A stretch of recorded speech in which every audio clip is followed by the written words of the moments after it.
From the News Channel 5 Network, this is Issues of Faith.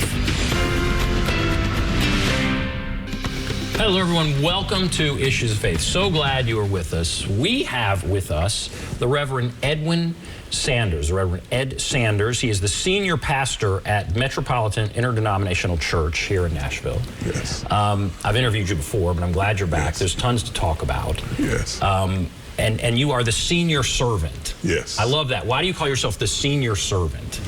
Well, I think that sometimes it's important for us to make sure that we have all of the mechanisms for remaining humble in the ways in which we go about serving and doing the work that we've been called to do.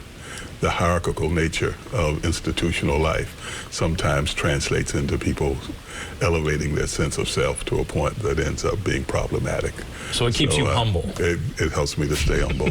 I like that. Yes. You, at that church, you work with the First Response Center, which deals with HIV and AIDS. Yes. And I want to talk about that in a moment. But what I've done with many of the pastors that come on is just ask about this recent pandemic and the impact it had on your church, your congregation, attendance, all of that. So how are things now, and how has it been? Well, for me personally, it's been a very demanding 2-year period in that for about 12 years prior to this pandemic that we're dealing with now, I was a consultant to the Vaccine Trial Network, and that network is the vehicle by which a HIV Aids vaccine is being developed. And what that meant was not just in the U.S., but globally. So we spent a lot of time working across the United States, but also in sub-Saharan Africa, and a little bit in other places where there were opportunities to be able to help faith organizations understand roles that they could play in making a meaningful contribution to ending the spread of HIV. So I was always very honored to do that. But when COVID-19 came on the horizon, there's a way in which, because I'd been doing the work around infectious disease with the Vaccine Trial Network and HIV, I immediately was asked to consider coordinating a faith initiative for those persons who need to have vehicles for information that could represent voices of trusted persons within communities. And it does turn out that the fact is that people within the faith community do tend to turn to their pastors very often when they have questions about something. And needless to say, there were a lot of questions around COVID-19, especially as we came to the point where we developed a vaccine. And then that meant that there needed to be information dissemination in a way that was not compromised by some of the ways in which the apprehensions and fears were kind of manifesting themselves. When I ask about COVID, certainly for you, the faith initiative was a big part of that. Yes. And that was COVID-19 Prevention Network. And you were encouraging people. There came a point where you were helping to encourage people to take the vaccine. Yes. In the face of skepticism. Yes. And especially among African Americans sometimes, right? Yes. Yes. And so how did you deal with that? I think one of the things that is an advantage when you've been doing this kind of work over time is that you do appreciate how the stigmatizing effect of HIV is something that carried over into the experience we were having with COVID-19. But also we found ourselves having to deal with the historical issues that have been the drivers in the reluctance that very often you find within communities of color, mainly because of some of the historical dynamics that have translated into abuse and misuse. Where there's power disparity, very often you find the misuse of power.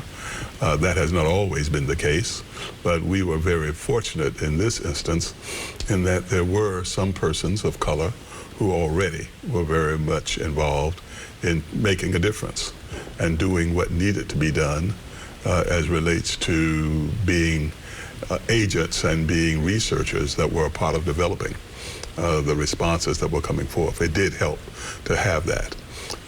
One of the things, as of course we recognize here in Nashville, is that we do have one of the leading researchers in the world who's a part of our community. And not to mention the fact that we've had a vaccine trial site around HIV right here at Vanderbilt for many years. And then, of course, having Dr. James Hildreth as the head of as the head of Meharry Medical College, and his reputation and his credibility meant an awful lot. So it's not just people of color who were skeptical about the vaccine. No, I mean, no. if somebody came up to you and said, right. I'm a Christian, I believe in God, and God will protect me, and I don't need to take this vaccine. It's whatever they might say. You've heard all the stuff. Yes. What is your response? Yeah. I think my number one response in terms of the fear of the way in which the evolution of the scientific response has evolved is that I have been able to say and talk to people in terms of the fact that all of our gifts, mental, physical, spiritual, emotional, are the byproduct of a gift of God. And I think we have to get to where we can see those who are in the laboratories, those who are doing the research, those who are addressing in scientific ways the problems that we have.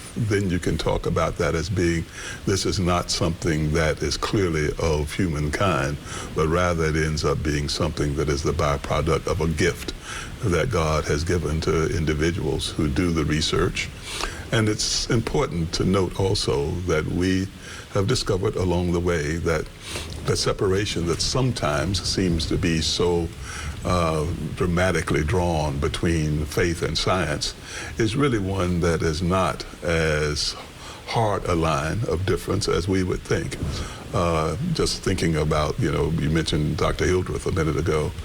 He's a person who is very much grounded in his spiritual life, and there's a way in which he is a voice that people can hear because his language is not compromised by a lack of understanding of the kinds of faith traditions and the kinds of faith ideas that you need to have. But that's not just him.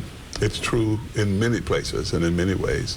The 12 years that I've spent, especially working on the HIV vaccine research, one of the ways in which we have been able to measure success is the way in which we have found the PIs, the principal investigators, as being persons who had a clear faith-grounded lifestyle and way of thinking. Not always the case, but in more instances than not. And there is the way in which there's the intersection between that which we address in faith and that which ends up being a part of the scientific gift that God has given to some. So I try to make it clear that this is the hand of God moving. It's the hand of God that's allowing us to have a capacity and an ability to be able to address issues from a perspective that is not just one that is a byproduct of our theological, philosophical ways of thinking, but also helps us to understand that there is some very concrete, rational, scientific, objective ways in which we can look at this at the same time. This vaccine was a gift. It's a gift. A gift. God was involved in. Yes. And all right, I'm going to ask you about the HIV AIDS First Response Center, but it's so fascinating to talk to you on this topic as well. Were you frustrated by how? Were you surprised? I mean, you've dealt HIV AIDS. There's a lot of political, a lot of stigmatism, lots of stuff there. Were you surprised here with COVID by how political the vaccine became and that whole discussion? Right. Well, one of the things that happened with HIV is that very early on, there came to be a kind of a tunnel vision in terms of how the disease was being transmitted and the persons who were most susceptible and vulnerable. It's clear that when the disease was first on the horizon, we're a 41-year-old congregation. We've been doing this work for 38 years, but the reason for us having been involved for so long is that the first death in the history of our congregation, we actually went for 3 years plus a little bit, when there were no deaths. We used to like to tell people, kind of in the double entendre sense, we would tell people that you come to join Metropolitan Church and you'll live forever. I figured either spiritually or physically we could offer that. But there's a way in which we early on, when one of the first persons, who was one of our 12 founding members, died from what was this mysterious, opportunistic disease that we had never heard of before, but yet came to realize that it was the byproduct of a compromised immune system. and the fact that the vulnerability into that particular virus was not one that was limited. I mean, of course, early on, everybody thought it was just a gay white male disease.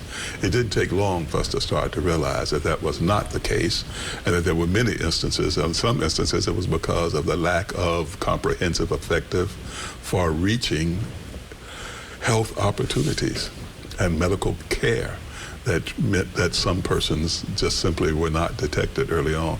We now know pretty well in reflection and in historical sense that there were persons who were infected before 1981. I mean, it was interesting. Our congregation was birthed on February the 1st, 1981, and then we know that on June the 5th, 1981 was the point at which the CDC released the documents that told the world that this virus was impacting and devastating the lives of so many in the U.S. So and your church made that a focus. Yes. Yeah. We have to go to break, but then I want to talk about, we're going to move on and talk just about that. Yes. Because it's so fascinating, and just the challenges you faced, because it wasn't an easy topic back then. It's not an easy topic now, but it really wasn't back then. No. So we're going to talk about the First Response Center, HIV AIDS work that you do. So we'll take a break, be back right after this.